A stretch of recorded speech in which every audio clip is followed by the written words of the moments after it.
I have a dilemma. I think I'm done with raised bed gardening. What's up, beautiful people, and welcome to another episode of Don't Keep Up with the Joneses. Don't keep up with the Joneses. Don't keep up with the Joneses. Don't keep up with the Joneses. Don't keep up with the Joneses. What's up, beautiful people, to another episode of Don't Keep Up with the Joneses Green Thumb Edition. Yes, it's your boy Ricky Jones Jr. And from the intro of the video, you already know where I am, okay? And I have serious plans. Now, you know I don't just say stuff without having a plan of execution on what plan B will look like. So, okay, make sure you stick in to know what my thoughts are, what my plans are going forward. But I'm serious, y'all. I think I am done with raised bed gardening. And part of the reason, well, the strong part of the reason is because of how my raised bed has turned out thus far. Now, I've been like searching my other friends in Tampa and Florida and things like that just to see like what their raised beds are looking like, and theirs aren't looking the best either because we've been getting a lot of heat here lately. We've been getting a lot of rain. It too doesn't go together. So when there's a lot of heat and there's a lot of rain, you get a lot of like baking moisture in the air and things like that, which isn't conducive for plant growth. And so I'm like, man, maybe it's the raised bed gardening because, you know, maybe I need another way of draining the whoa,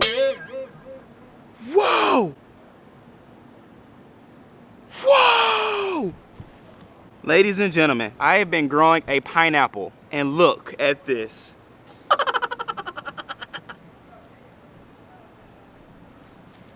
I know, a rodent. Yes, it did. Oh snap, it took my pineapple. Like, you all people who grow pineapples know how long it takes to grow pineapples, and for those who don't know, it takes about 1.5 years, strong 2 years to grow a pineapple.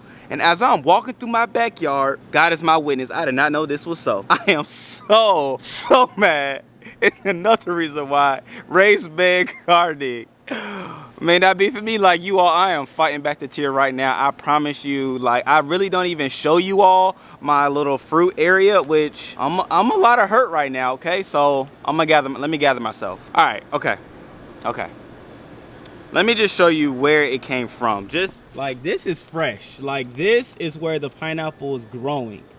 Like, growing there. I have another one that was growing here, another one. These haven't even started to show a fruit as this one did, which is the one that was picked. Exhibit A, okay? Some creature, some rodent partook in my fruit last night because I was out here yesterday. Oh my gosh. And let me just show you the other fruit that I have going on because clearly things might get taken. I was trying to hold out, but let me just show. So I also have a banana tree. So this is what bananas look like as they're growing on the tree, okay? So for those who don't know, so this is pineapple. See, I'm hurt still. This is banana. Okay, but bananas grow from trees like this. And actually, the way they grow is that there is a female tree and there's a male tree. So you'll always see pineapple. I'm still talking about pineapples. That's how hurt I am. You'll always see banana trees two side by side, okay? Because one fertilizes and feeds the other. So there's the bananas growing over, and it has a little purple situation at the bottom of it that gets the nutrients and all that good stuff to the bananas, like so, right? So I have a banana tree.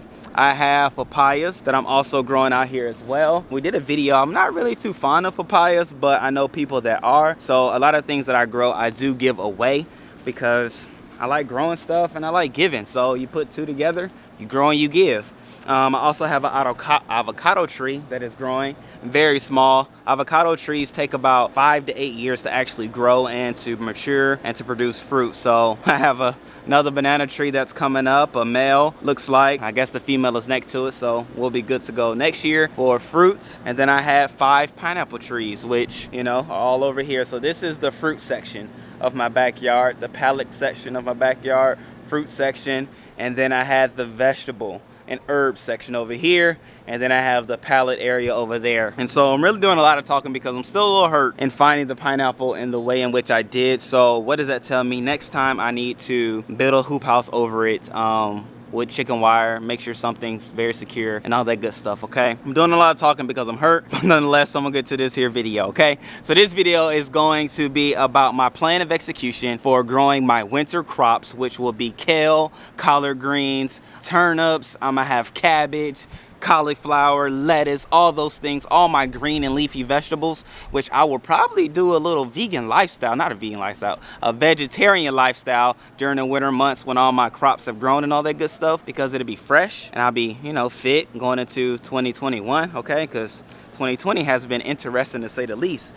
But nonetheless, this is what I'm going to do with my current raised bed situation. So right now, of course, it's July, so I have to plant things that can stand the heat. And those things are like bell peppers, beans, southern beans type deal, and okra, right? So I'm gonna like go heavy and hard on those three things right now, just to keep my soil activated, keep the nutrients going and things like that, so that when the winter time, more like October, that's when you really start planting those things that I just named before. October comes around, I'll be able to not only grow in my raised garden bed, but I have a plan for that back area that I'm gonna tell you about after I do my planting of my seeds. So let me go ahead and pull out my bean seeds and get this pate and okra seeds to get this potty started. Wait, before I do that, you all, I'm everywhere because my pineapple was eaten last night.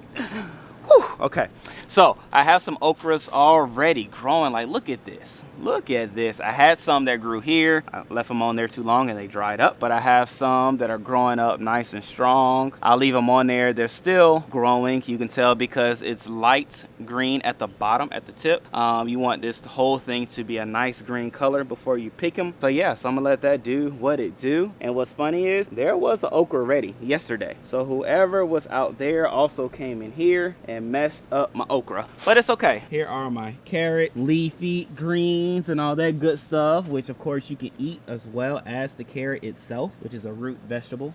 I'm letting those grow nice strong, and you know, letting it do what it do. I'm not in a rush to eat it, so you know, you just have patience to watch it. These will be ready quite soon. I'm gonna go ahead and take those off. I have some scissors, take these off so you know the plant isn't working to bring nutrients to those areas. Do a little pruning because you don't want to have leaves at the bottom, because it can bring problems to your plant. So of course, you know, put everything in the compost area. And yeah, so I will put beans in this bed and beans over there. Now, speaking of over there, look at my candied pepper plant, ladies and gentlemen. I have some nice peppers growing now. Look at this. Interesting, delectable. Woohoo! I'm so ready for that one. And look at this one I found over here. Look at that color, ladies and gentlemen. The peppers are getting bigger and my mouth is definitely watering. So I'm gonna go ahead and put some braces along this pepper plant so that I don't lose anything of sorts. I have a nice red one growing in here as well. Again, that is the sweet candied pepper, candy cane pepper that you can pick up at your Home Depots, your Lowe's, and things of the sort. My corn really didn't make it, so I'll go ahead and take the corn out because it didn't make it. It didn't make it, but it's okay. Putting beans in, we're gonna try something else, keep the ball rolling. We're gonna all learn and grow together. And at the end of the day, I'm wearing my attached shirt because I am attached to gardening. And better than saying it, I have some shirts coming up, ladies and gentlemen. Merch is on the way, showing others what we are attached to. And in this case, is gardening. In other cases, is pallets. In other cases, DIY, cooking, food, all that good stuff. We attached to it, so might as well represent it and be in connection and community with those who are attached to the things we are attached to too. All right, so let me go ahead and get these beans out. Go ahead and plant them. Do that on a time lapse, and I'm gonna show you and tell you what I'm gonna do with this area, okay? You don't wanna miss it.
All right, beautiful people. Well, I am done. I have secured the hoop houses and all that good stuff on my raised bed because I know there is a terror at night that comes to kill, steal, and destroy all my hopes, such as the pineapples. But anyway, I planted what I wanted. I planted some purple beans, I planted green beans, and yellow beans. Of course, they're all the same type of beans, just various colors. I also planted some okra and Brussels sprouts in my raised bed. So I did it in a way that it will kind of surprise me once I see it all grow up.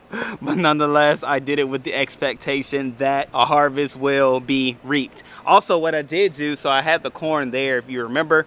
Scroll back if you don't. What I did, it was connected to a 6-foot bamboo pole, and I just cut it into 4 pieces, and then from there I just supported my pepper plant. So if you get the bamboo stakes, sticks or whatever from Home Depot, you can cut them and repurpose them. So that is what I did. Again, just a little clever trick when you're out here in the garden and you want to be handy with what you already have. So I did a lot of pruning and things of that nature. Crystal came out here and talked about how bad things looked, which I did agree.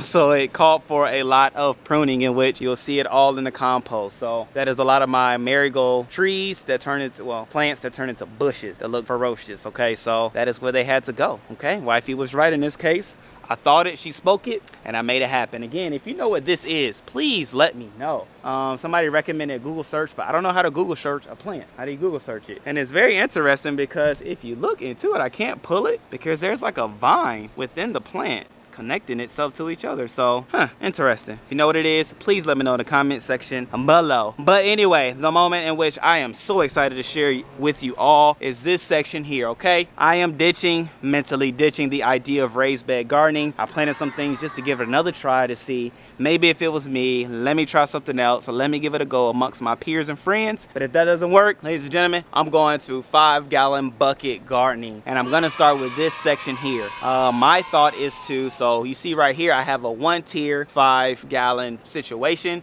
which has my sweet potatoes in it. I'm excited to see what those bad boys look like once they're finished growing. But what I'm gonna do over here is row it up, okay? I'm gonna do 2 rows of 5-gallon buckets. So one will be the height of this one, and then another one higher than that, in which I look to do my collard greens, my kale, all my green and leafy things will be in there. And then I'm gonna have a competition, okay? I'm gonna have a competition amongst the 5-gallon bucket growing apparatuses and the raised garden beds, and we will see together which one is superior.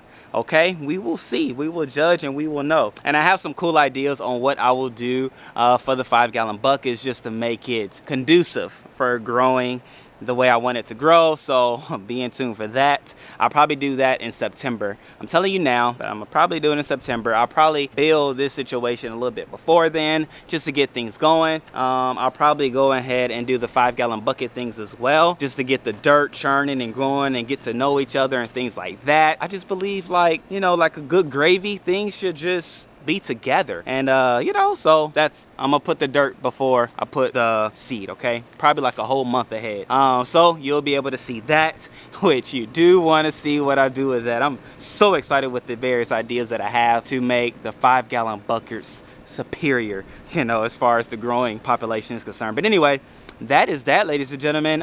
You got to see vividly my true and honest reaction to my pineapple being eaten. I showed Crystal. She laughed. She was like, man, everything that we've been waiting for is now down some rodent's mouth. And she thought it was interesting and funny.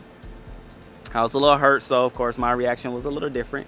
But nonetheless, she was happy about the candy pepper plant that is producing a huge bell pepper size pepper. So we're excited about that, and also excited about what's to come and with the other seeds that I planted, and also the okra that we can see here growing quite lovely and quite well. So yeah, ladies and gentlemen, that is that for this here gardening video. Thank you all. I think you've already subscribed. If you're new to the channel, go ahead and subscribe. I thank you for doing so. I love you. Look forward to growing with each other in future videos, and comment below if you have any growing tips and things like that that you think I could use, should use, or that you did that you want to show me. Okay, I'm open to it all. We grow together. All right, until next time, peace.